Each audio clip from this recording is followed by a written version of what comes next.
I don't know why, but I really wanted to start this with Good Morrow. And I think it's because I've been I always read a lot of fantasy, but I think it's because I keep getting also House of Dragon shorts come up for me, which I know people are going to be mad at me because I haven't actually watched the show. But there are a couple characters that I'm really attached to without any context. So they could be complete arseholes, I don't know. But yeah, I really wanted to say good morrow for some reason, and it is morning, and I haven't filmed one of these in like the morning time in quite a while, but I like the vibe of it. I want to film in the morning more. Also, quick side note, we'll get to my birthday in a few minutes.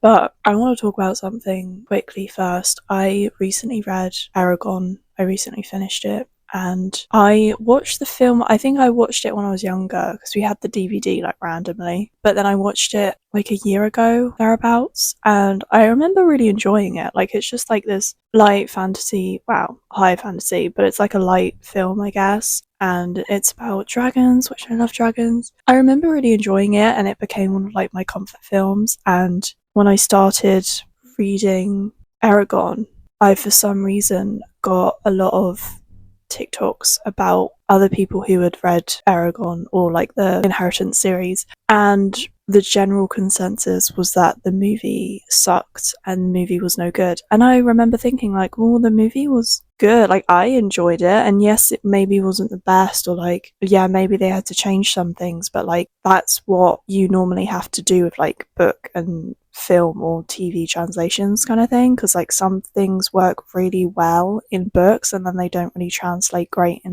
onto the screen kind of thing. So I was just thinking like, oh, like people are just, being negative, whatever, like this is my comfort film, I love this film, what the hell. And then as I like started to read more and get more into it, I realized that these people had a point. They had several points. I still like the film, but I do now have the opinion of like, why did they write it like that? Why did they miss a bunch of stuff out? Why did they kind of like do it the way they did it? I don't know. There's a lot of confusion where we're like, why did those things happen when they didn't have to happen? Or like, why did they write or change certain things? I don't know. So now, yeah, I understand why there's so much hate towards that film. I still like it, and I still think I would enjoy it if I watched it. I think I would just have to treat it like an entirely separate sort of entity kind of thing.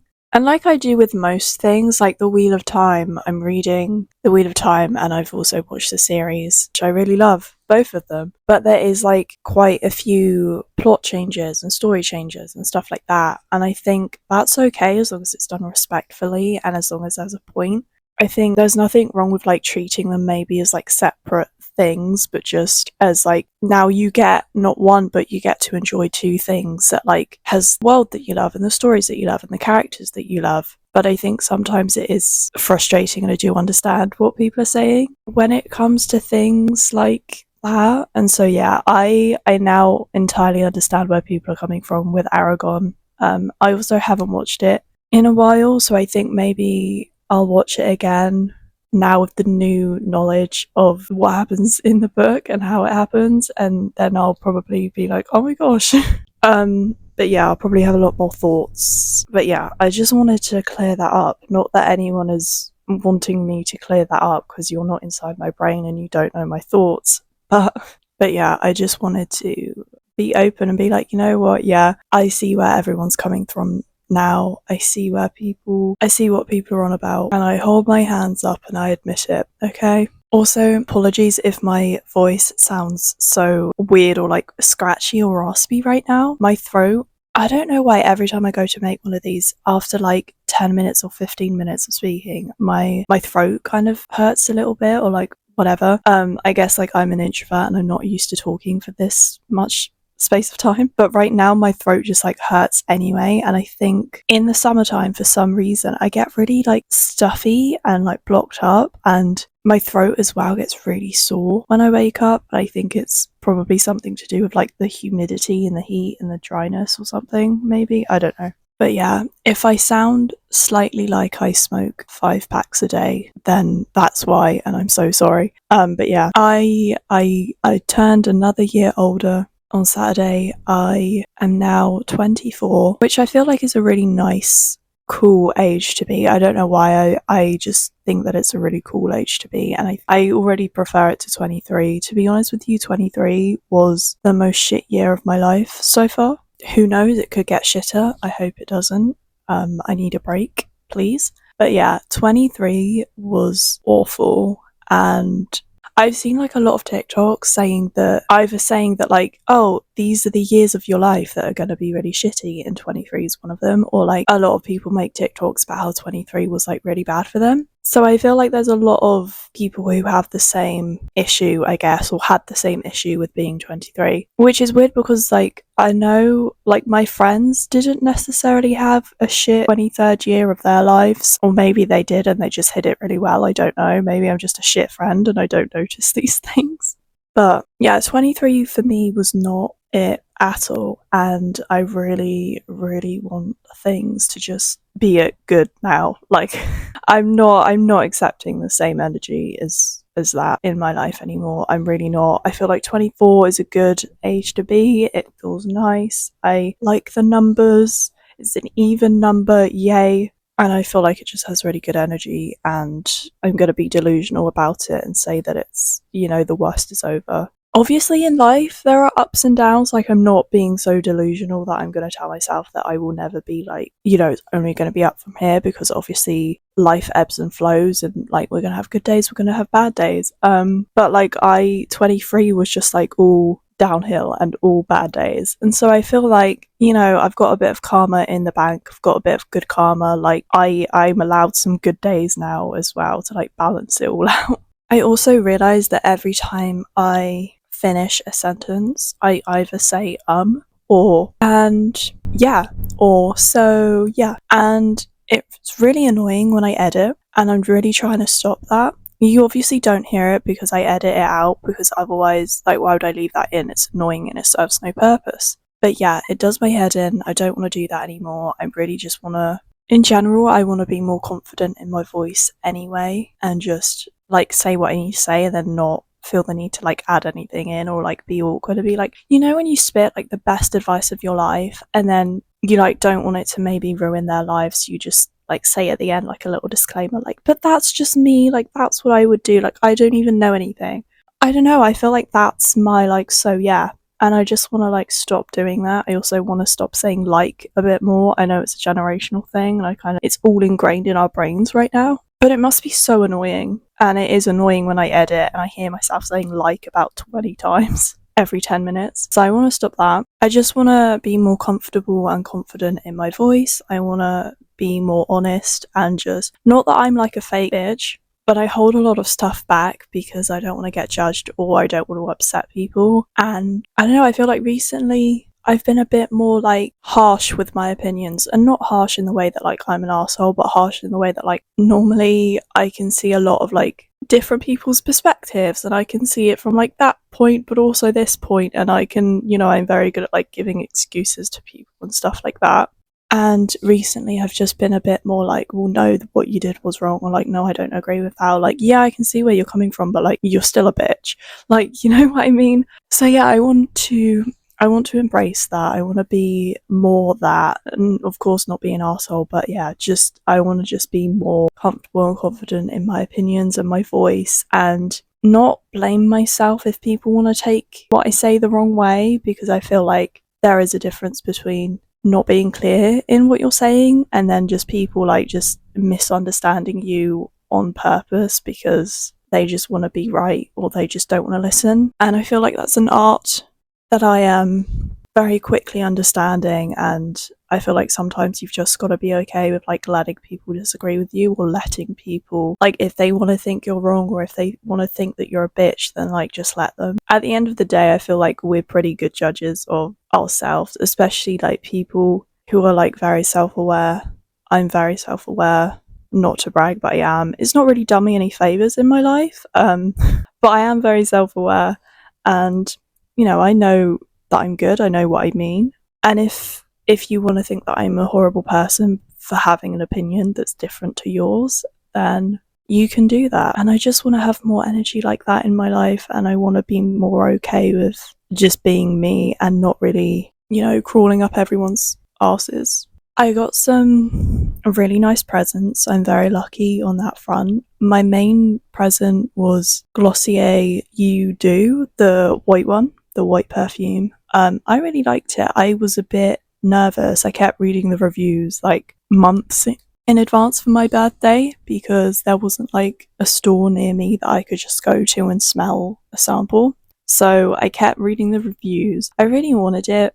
I really thought that it was like a kind of perfume that I would really like. I normally am very picky and particular with perfumes, but also just everything in life. And I feel like that's like something that I really love about myself, is that I really know what I like and what I don't like. But I'm also not an arsehole about it. Like, if I don't like something, I don't just like, I don't think it's bad or I don't think it's not art or whatever. I'm very good at being like, I don't like that, but it's still good or it's still cool, or, you know, it's nice that you like it kind of thing. But anyway, my point is, I have my scents on lock. White Musk from The Body Shop really, really works for me. It smells so good on my skin. Every time I wear it, I get a compliment from a stranger. It's the only time I get complimented is when I wear White Musk. My best friend recently told me that when I sleep around her house, when I leave, the bathroom smells like White Musk, like it lingers for a bit. And I never knew that, but I linger, so that's great. And Chanel No. 5 is one of my scents as well that I always wear. I love Chanel No. 5 so much. I don't get complimented that much when I wear it, which is fine. I like it, I wear it for me, but one time I was in Aldi, I think, with my mum, and we were looking for flowers because she wanted to get me flowers for my graduation or whatever. And this older gentleman was there too. And he was like, oh my gosh, is that like, that's a really nice smell. Who is that? And my mum was like, oh, I think it's my daughter's perfume. And he was like, oh my gosh, I thought it was the flowers, but it's you. You smell really nice. And I was like, oh, thank you. So that was really lovely. So yeah, but that's the only time I've gotten complimented for that. But so my point is, sorry, this is very long-winded, but my point is I'm very picky, and so getting a new perfume that I've never smelled before was very risky, I feel like, for me. It was slightly going outside my comfort zone, but I was like, you know what, it's my birthday, like it's a gift, right? I'm technically not spending my own money on it, so I'm not really losing anything kind of thing. And if I don't like it, I'll make it work. But I really, really love it. I feel like the only thing is that it's quite subtle and it maybe doesn't last as long as I would like it to and maybe it's just like on my skin. I don't know what other people think of it, but yeah, I would like it to be slightly stronger because I really love the smell. It changes. It's quite woody but creamy as well, and I really, really love it. It's not something that I would usually go for. I feel like if I smelt it in the store, I wouldn't necessarily get it, or I wouldn't necessarily like feel the need to buy it, or I'd be a bit put off. I feel like the first time I smelt it, I was a bit like, ooh, maybe I've made a mistake. But then as I have sprayed it more on myself and I've smelled it more, I've fallen more and more in love with it. And so now I really love it. I also got the 5th Wheel of Time book from my sister. That was a request. And she was like, what do you want for your birthday? And I was like, I need my next installment of the Wheel of Time. I still haven't finished the series. I still haven't finished season 3. I feel like I was going to, and then they announced that it was cancelled. And now I'm really sad and I can't finish it because I'm like, once I finish it, that's it. I don't know what kind of mental illness that is, but I'm just really funny with how I watch TV shows. So yeah, I've started reading it, and I'm really weird with how I read series. I don't necessarily like read the book after book after book, which I know maybe annoys some people, but especially with series like The Wheel of Time, where there's like 14, 15 books in the series and they're quite chunky. I like to give myself a break from each book kind of thing. But you know when like you haven't really read a book from a certain series for a long time and then you go back to it and you're like, oh my gosh, I remember like the excitement now and like what I wanted to find out more about, and all the plot lines that I was so like interested to read through and stuff. I'm only like 30 pages in, but I'm already like so excited to get back into it. I'm really, really thankful. I requested these navy lounge shorts kind of thing. I guess they're sports shorts, but I use them as lounge shorts from Sisters and Seekers from my brother. He delivered as well. That was very kind of him. And yeah, I just got really great gifts from everyone. My best friend got me like this wicker basket that she filled with lots of bits and bobs that I really love. So yeah, I got spoiled this year. I get spoiled every year.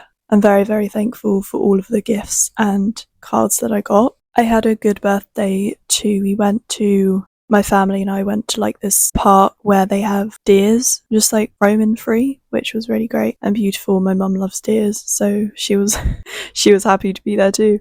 Yeah, it was really gorgeous, really nice to see deers like up close and just living their best life. And it was by the water too, and there was like this stream that literally looked like fairies lived there. And I think I'm gonna put that as one of the pictures on this thing because it looked gorgeous. There was also, I went to like this bit of the stream that was like, there was loads of people there because it was a weekend in June, really hot. Obviously, there was a bit that was like a bit secluded, no one was really there. And the stream was gorgeous. The water looked so good. And there was a mother duck and her baby ducks. And it was a sight that I thought I'd never see until next year, like next spring, because all of the baby ducks in my area are now grown up and they're not babies anymore. And it makes me really sad. But this place, they were like fresh, fresh. That is not a good word, but you know what I mean. Like, they were tiny little babies just living their best life. There was one that was just like so far away from the others. And every time they moved, you would see like this line of ducklings behind the mum. And then 10 seconds later, you'd see like this other duckling, like lone duckling, just like really trying to like catch up to the rest. So that was really cute and funny. Sorry, I can feel my voice getting like more and more raspy, and I don't know if it's going to be pleasant to listen to. I'm so sorry. What I've been watching a lot of like post-apocalyptic things. Like, I'm still watching The Walking Dead with my mum, which if you've seen The Walking Dead, then you'll know what I'm about to say. But if this is out of context, I apologise. But we're getting closer and closer to the lineup scene. I think we have about 5 episodes left until we get to the lineup, which I don't know if my mum's gonna be okay with that. And I don't know if she's gonna want to continue after that. So yeah, that is, I don't really know what her reaction is gonna be. I kind of want to film it. I don't know. But yeah, I'm getting like, the further into it we get, the like, it's something that's always like in the back of my mind when we started this, and I was like, yeah, whatever, it's been ages. I think we've been watching this for like, I don't even know, like nearly a year now, and I'm just nervous for her because I don't know how well she's going to take it. Also, I've been watching the 100 just like alone, show that I'm watching currently, and I feel like all these apocalyptic shows have really been like making me question my own morals, because I will like look at some of the characters' beliefs, or I will look at some of the characters' actions and I'll totally disagree with them, or I'll figure out another way to do something, or I'll be like questioning like, how can you justify that? But then in my own mind I'm like, well, in that situation maybe I wouldn't know what to do, or maybe they're just picking like the lesser of two evils kind of thing. And so I'll get frustrated with these characters sometimes, but then when I think about it, actually, I wouldn't know what to do in that situation. Or, you know, there's not really a way out of that situation. Or maybe if I was in that situation myself, I'd be a bit more emotional. I feel like right now I'm a bit detached from the situations, because sometimes I find certain characters annoying. So I have to like tell myself like, actually no, or like certain characters, even though they make like decisions that I don't agree with, or they do things that frustrate me, I still have such like a love and or respect for them, because I'm like, you know what, that is a good person. I might not agree with what they do, or I might not agree with what they're saying or their beliefs, but I can put myself in their perspective and their shoes, and I understand where they're coming from, or I can understand what they're doing it for, or I can understand them being brought up in this world or in this way can have that effect on them. So yeah, I just really love watching things that make me question myself and make me question my morals and make me question like, do you agree with this character, and why do you agree, or why do you disagree, or what would you do in this situation? I just really love when like things are really well written, that it can like encourage you to think in that way. And also just, I love when things are so well written that even though you disagree with a character, you still recognise that it doesn't make them a bad person, or it doesn't make them evil, or, you know, you would struggle to figure out what to do in that situation, which I really love. I also just think it's making me question a lot about like my spiritual beliefs, and like, because there's a lot of things that like in certain situations, like, you know, apocalypses and stuff like that, and in this new world where they're like maybe there's no police force, or there's no justice system, or like, you know, things have to be done a certain way, or punishment is maybe done in a different way and stuff like that, and like, the world and the rules and society is kind of turned on its head. It's making me question a lot about like my beliefs and my spirituality, and like, could I justify doing certain things, and would that make me a bad person, or stuff like that. And I think, again, it's just been really interesting, especially because, again, being 23, shit year, and so it definitely stretched and pushed my faith. And the thing is, I don't consider myself to be religious. I am definitely more spiritual and open-minded, and sometimes even like agnostic, if that's the right word for it. Where like you believe there's something but you don't know what. I feel like I'm never gonna have my beliefs fully on lock. I feel like my beliefs are always gonna be evolving as like I grow and change and learn more, and my world perspective gets bigger. And I'm always going to meet new people that like help me grow my perspective in whatever way. But yeah, 23 definitely pushed me and made me doubt a lot in the universe and in my beliefs, but also in myself. And I'm just now starting to get more into like believing in myself, but also connecting more to the universe or the world or God or whatever you want to call it. I don't even know what I want to call it. I'm trying not to take it too seriously. I'm trying to be like, you know what, it's not that deep, and I'm just going to go along with my beliefs. I recently, the other night, just like sat with my oracle cards and my tarot cards and watched like a nice chill video and lit some candles and just like sat with my tarot cards and stuff, which I haven't done in a long time. I'm not like good at tarot, right? I don't know what the cards mean. I still have to like look at the little book that they give you and stuff. But it's just one of those things that like feels right, and it's mine, and it's what I do just like alone, just to chill out and just to like check in with present energies and like what is currently happening to me and stuff like that. And just to like, I also just love the artwork on the cards that I have. In conclusion, I want to just keep on being me. I want to keep on building my authenticity. I want to embrace this new cool energy of being 24, I guess, and yeah, just keep on being me in the most authentic way that I can, I guess, and see what happens, and hopefully make 24 way better than 23, because if I have a repeat of 23, I'm actually going to lose it. I think like I actually might lose it. So yeah, and I hope if you're 23 years old right now, or you're about to be 23 years old, I don't want to freak you out, by the way. Like I said, I know like my friends had great 23s, or they had, you know, nothing really happened, or like their life was just normal, it was great, it was whatever. For some reason, I just think like, you know, the universe's sick joke that some of us just have shit 23rd years for some reason.